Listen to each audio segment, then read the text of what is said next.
This is Ifan from the Strategic Day Trader, and this is your market wrap for February 11th, 2021. Came into today bullish on the market. Qs and SPY both. We talked yesterday about how yesterday's low needs to be taken out before we can start looking for sell setups and breakdowns as shortable opportunities in the market. And so as we got sold a little bit here, I think as we were kind of getting close to lunch there, you can see we did come in, we checked support, and bounced from there. So going into tomorrow, we didn't have anything happen to lead us to the bearish bias to start looking for anything bearish. So it's going to be the same. Same as today, bullish bias, same as the day before, same as last week. Bullish on the market. We don't have any kind of downtrend on any hourly, daily, or weekly time frame. All right, so until we do, we will remain bullish going into tomorrow. All right, let's take a look at today's plays here. The CRNT, we played right in the morning there. Wasn't the easiest hold. It did turn out to be one that did not pan out as an all-day hold as I was looking for. But here was the first play in the morning here. We got the move up and then the pullback. We played over this consolidation right in here. Okay. I was looking for more than high of the day. I was looking for 590. Actually, I'll show you exactly where the targets came from. If you look over here to the left, I was just looking at this as a reference point here. At the top of that is 594. So 590, that gave us about 2 hours there on the front piece. That was what I was looking for. So once we got that breakout, we did have to live through this pullback. Okay, we did have to live through this pullback to get to the bigger target. 592 ended up being the high of the day, though. So once we took half here, I did live through all of this, and then eventually the back half failed. So, you know, not an easy play. Was a profitable play, but definitely not the easiest. I wanted to see a pivot on the 15 here, and we just never got it.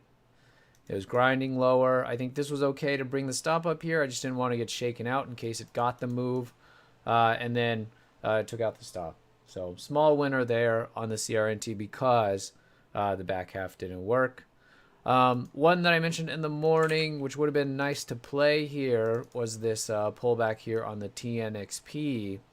I mentioned this pullback here in the room. So unfortunately, that was probably the play of the morning there. So you can see it already got the move up, and then we got the retracement, the pullback, and then it went climactic.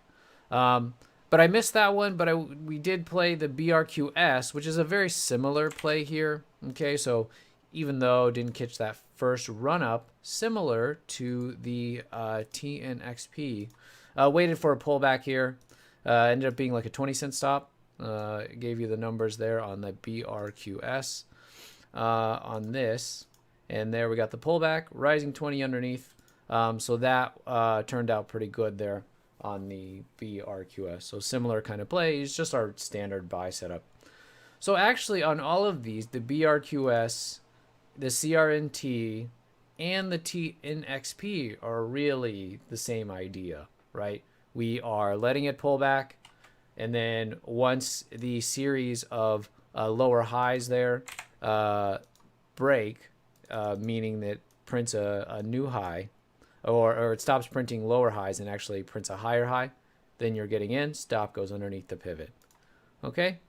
So yeah, so a lot of the same stuff this morning. Pretty standard procedure here on the these plays. I thought obviously the management on this would end up being a little bit trickier than I would have liked.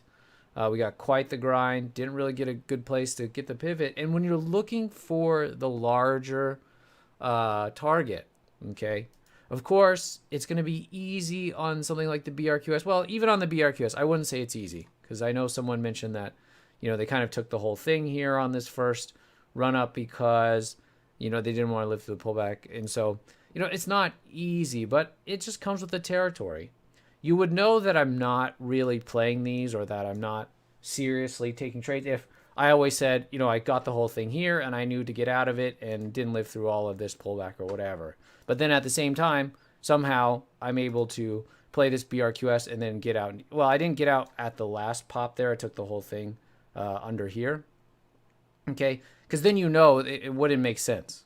How come on the ones that, and this one I didn't even catch, but how come on the ones that don't go climactic, to get out ahead of time, and then somehow you're able to stay in the one that does go climactic, right? You can't have it both ways, right? Now you can have a couple different strategies that uh, you employ different management, but on all of these, the TNXP, the CRNT, and the BRQS, they are all pro gaps on the daily doing pullbacks. Okay. So in order for me to potentially get the bigger play on something like the TNXP and be able to do it on the BRQS, I'm going to end up with some of these like the CRNT, which just don't quite get to the big target, right? And I really wanted to see if we can get beyond that 590, maybe into above $6, $6.50 into this next resistance area. Okay.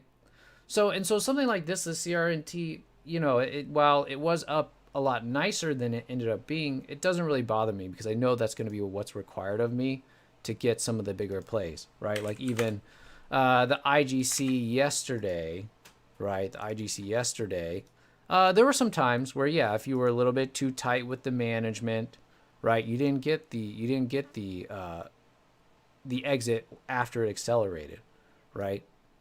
So, here we did take some, so that way it'd be easier to live through all of this. Now, I don't know. It's possible that this could have done the same thing as the CRNT.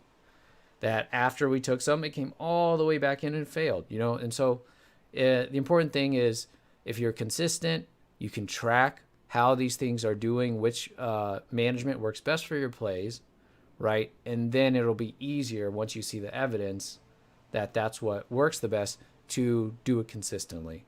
Okay, so on something like this, of course, it doesn't feel good to get out half there and then watch the back half lose. But if you're getting a lot of these kind of plays, a lot of times living through that pullback is going to more than make up for it on the other plays. Okay, hopefully that makes sense. Looks like the BRQS is gapping up more here in the aftermarket. Okay, all right. So those were the plays from today. All right. Hope you did well today. We'll be back at it tomorrow to close out the week. All right. And I'll talk to you then. Have a good rest of the day.